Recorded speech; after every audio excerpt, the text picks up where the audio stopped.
This is Chippy. We are outside the Hairy Dog Techabilitation 2023. I have got the honour and the pleasure of standing here with Mr. Ashley Currie and Mr. Jordan JJ from Hacktivist. Guys, how are we doing this evening? Oh, good man, how are you? Doing good, mate. Okay, so Techabilitation 2023. Obviously, the last time I spoke to you, you was in Borders last year. So I'm now interviewing you a year on. You're now in Hacktivist. Bit of a change, yeah. I'm stoked. You know what? Like, I've played Techfest for years, and like also Hacktivist. I think their first show was Techfest as well. I think so. Like, to do it with Borders and to be back here doing the last ever one, being the last ever band, I'm stoked, and also stoked about the fucking sick ass bands that are playing as well. So Ashley Sworn Monks. Yeah, I mean, man. come on, dude. Yeah. How does that feel? Insane, man. Like I said, just like echoing what JJ said. You know what I mean? Like, it's quite an honour to be on like the last versions, like the last chapter of what Techfest is. You know what I mean? So like being here, being able to share the stage with friends and stuff like that as well is even better. And obviously, you know, going down with Simon on such a great festival is sick. So it's a massive honour. So, quick question for both of you, because you're quite known to each other, shall we say. Mm-hmm. From the Nottingham scene, give me first. Who was your first band that you was in? who's the first band that I was in? Shit. The first proper band that I was in was a band called The Repent, who actually featured on BlankTV about 10 or 11 years ago, I think it was. Wow. And that was back in the days when maybe you was in We Are Tyrants. No, Bleed. Before Bleed to Dawn, that was Oh, damn. Yeah. That's what we've been we're going back a long way, but we've been in a lot of bands that up and coming together for years in Nottingham. So yeah, it was The Repent. And So would you say that you two have supported each other in whatever you're doing? Yeah, man. Yeah. You know what I mean, like we've always crossed paths in either or way. You know, whether it be in like different projects or different bands or whatever it is, but always supported each other. Yeah, it's kind of a shame we've never been in a project together, because like we've both done rap stuff, we've both done metal. It would have just been kind of like a match made in heaven, wouldn't it? But we actually did do a cover together. We did. Did you? We did an North Lane cover, Which yeah. I tried. No way. Whoa, which one? It was a Quantum Flux when. Oh no! No way. do Where that. can I find this? I don't know. I where tried it to is. find it the other day in preparation for this interview. I could not find I don't it. know. I don't know where No it is. way. It You will did be- North Lane Quantum Flux, seriously? Yeah, man. It will be Oh. somewhere. It was about 8 or 9 years ago, and I remember I had a bucket hat, and in the video for some reason Wait, hang on, you had a bucket hat? You were singing into a hairbrush. I was singing into him. No way! Hairbrush on a mic. Wait, so hang on, we had a bucket hat and we had a hairbrush. Carry on. Keep So going. it was, but I like did it in 2 takes, so I had like a normal hat, and then for some reason, just like some of the takes, like my hat just switched from like a cap to just a bucket hat. But unfortunately, the hairbrush didn't turn into a mic. So Oh, no. if someone can find that video, please Yeah, man. send it. Link it. Where can we find it, honestly? Dude, it'll be somewhere in the ether. Like it'll be somewhere. I typed in both our names. I typed in our band names. I don't know. I'll have to have a look. It'll be somewhere. Yeah. So I've got a quick question for you guys. This is mainly for up and coming bands, okay? Because you guys have sort of like progressed within the music scene and you're now gone to that next level. What would you say to bands and to people that are would you say the local up and coming bands? How do they get to that next level? You gotta like the biggest thing is you gotta believe in yourself. Like if you're in a creative thing, or like you treat it like you would do a business, like if you don't believe in your business or if you don't believe in your vision, then nobody else is going to. So you got to really believe in what you're going to and put your heart into it, and no matter what happens, like you need to always remember that time is on your side. So there's no time limit to any of this. Like you've got people that are still like in the 50s and 60s that are doing bands and that are playing music and love it, and loving it and enjoying it is the main forefront of all of it. Yeah. What would you say to up and coming bands? I would say to choose your money wisely. Yeah. I would say that you have to just do something to stand out of the crowd, really. You need to have... I think I was speaking to someone who was speaking to Skindred's manager at some point, and he was saying that if you look at Skindred, it's the only reggae metal band in the whole of the fucking UK. and it just speaks volumes. Like you think about especially a lot of bands in the Techfest scene, like they do something. Some bands do something like quite different. Like okay, you've mixed rap and metal, like Hacktivist has. Like Borders was a bit more metalcore and rap. So there were like different things that we did, and for me, I've found success from just not being afraid to try something a bit different, rather than like okay, we need to be generic metalcore where sort of this and do that. Yeah. And like I think just do something different. Like you've Sleep got Token's a big example of that. Sleep Token. They come And out of Just saying. well, there you go. I think as well, Ash, like you've got a cracking singing voice, and I think you've been able. He's a bit of a beautiful, isn't he? He is a bit sexy, isn't he? Yeah. I wouldn't kick him out. That's the eyeliner, man. I wouldn't kick him out of anything party. Eyeliner takes you from a 4 to like a 6.5. You've been able to add like your voice to it as well, your singing voice to Sworn, and do something different. And I feel like So you feel like he's taken Sworn that extra little to bit the next level, and like see, I think that I've been able to do that for Hacktivist. Like Brilliant. The new material is quite different.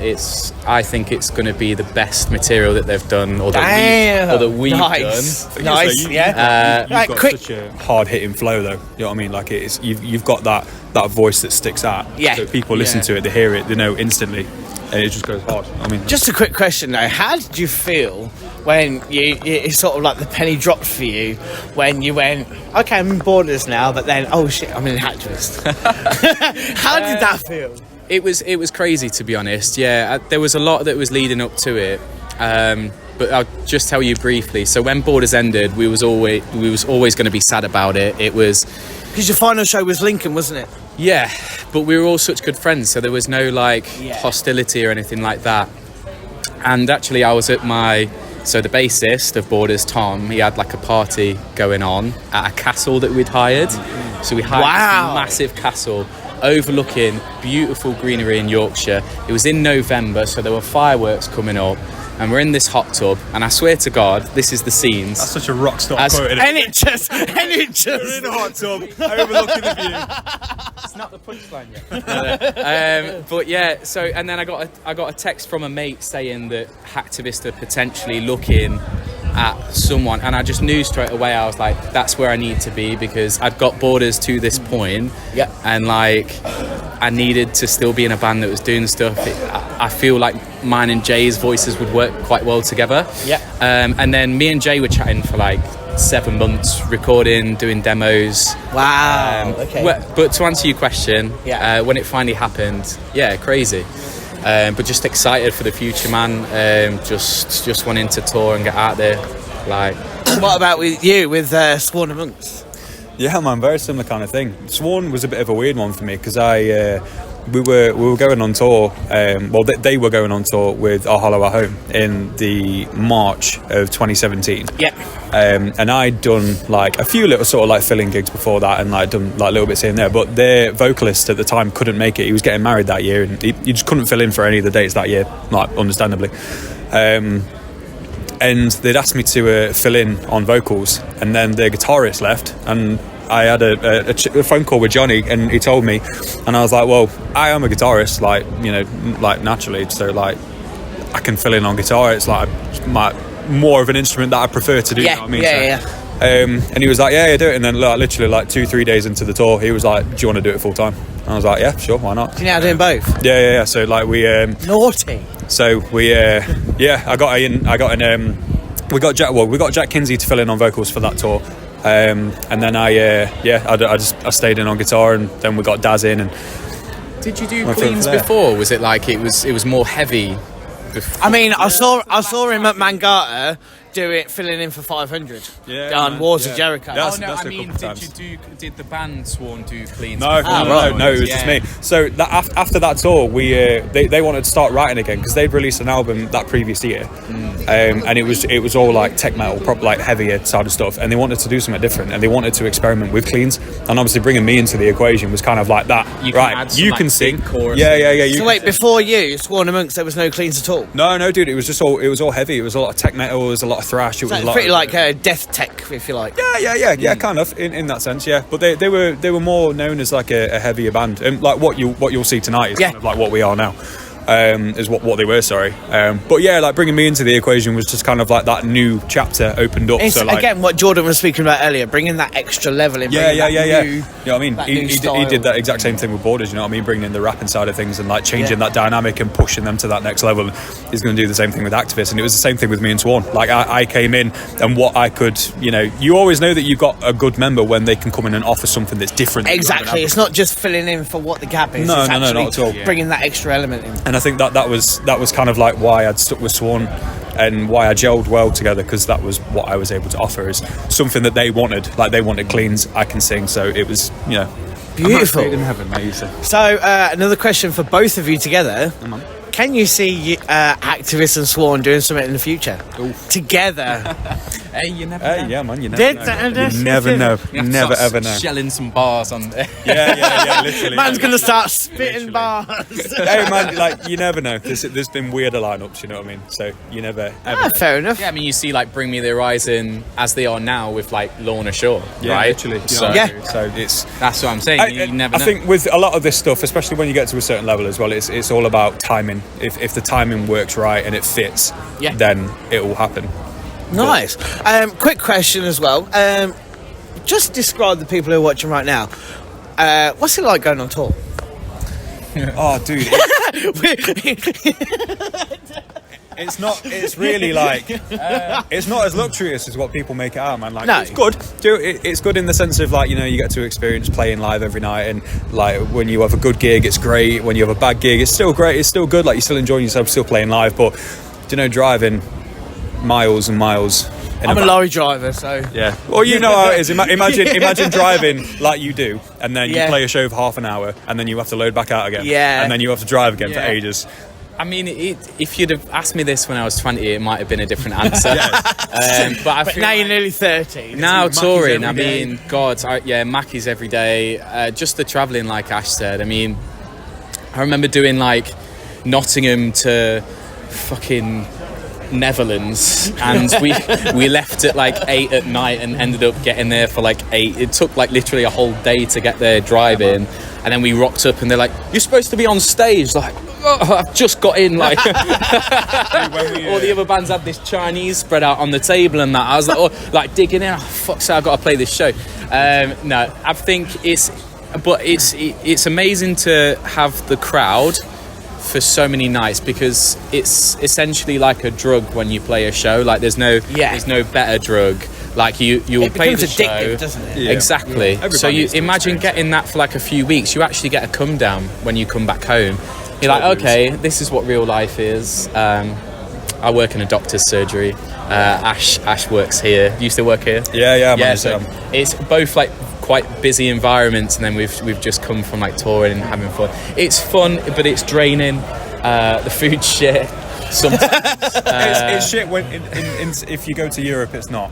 Like, the European. What's it like overseas? Dude, European riders are ridiculous. In Europe, I got told a story like last year. They'll get fucking chefs in, just like cooking your. I got food. told a story last year about Borders. Which one? I think it was when you went to either Sweden. No, not Sweden. The military bunker. That's the one. With having the two. That's the one. Chefs. Yes. Yeah. That's the biggest rock star moment ever. Can you just reincarnate that? So yeah, we stayed. The venue also had a military bunker downstairs with like several bunk beds, and they had a whole kitchen with two chefs that cooking all vegan food for every dietary requirement, and then the show, like people there are so appreciative of music. We had someone come up. I was like, oh, okay, you want to buy a t-shirt? That's great. Okay. He's like, no, I don't want to buy a t-shirt. I just want to give you this money. Gave me like 20 euros. I was like, okay, dude, no, take a t-shirt. He's like, I'll give you more money. Okay. I'll give you more. He gave me 60 fucking euros or whatever that is in Swedish. Like, dude, that whole fucking show was mad. No, it is like that though. It is like that. But we, the difference between Borders and Hacktivist. So we got our first. I'm sure Hacktivist were used to this before me, but we got our first flight to a show, which was nice. Or my first flight to a show. How was that? Like unreal. Like unlimited blueberry juice. I'm there for it. No like, way. Yeah, that was nice. touring's different in different times of your life or different mate. bands, I guess. I think every band needs to go on tour, but every band needs to go to Europe. Like it's absolutely. We went out with Insight a load of years ago, and we travelled for 3 days because the first show was in Slovakia. So we left on the Friday and we got there Sunday evening, like Monday morning, something like that. And we got in, and they it was a slog. And so we got there, and like the rider in the dressing room, they basically come in and they bought like all this dead exotic bread and like all these soups, like different soups and stuff like that, laid it out on the table.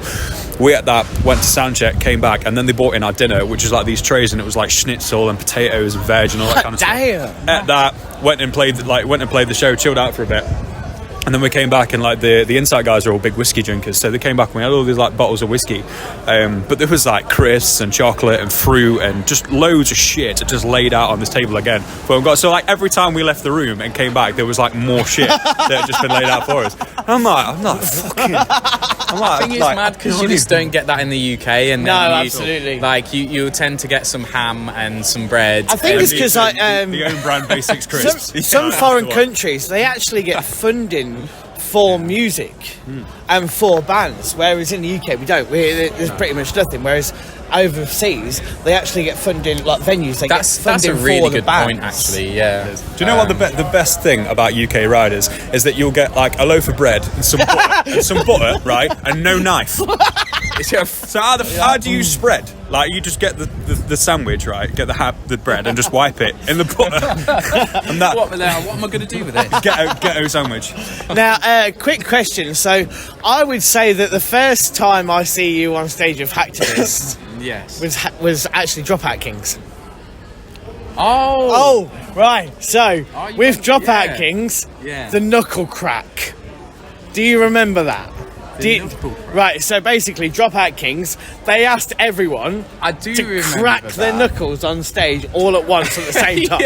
Right? I do remember that. Yeah. It's when he announced that he was having a kid, I think. That was hilarious. Right? Yeah. Now, I think it worked so well. It really did. It worked well. It was probably one of the most cringiest moments ever, but it was brilliant. The noise level was brilliant. But you then got on stage, I think it was with Jay. And you did...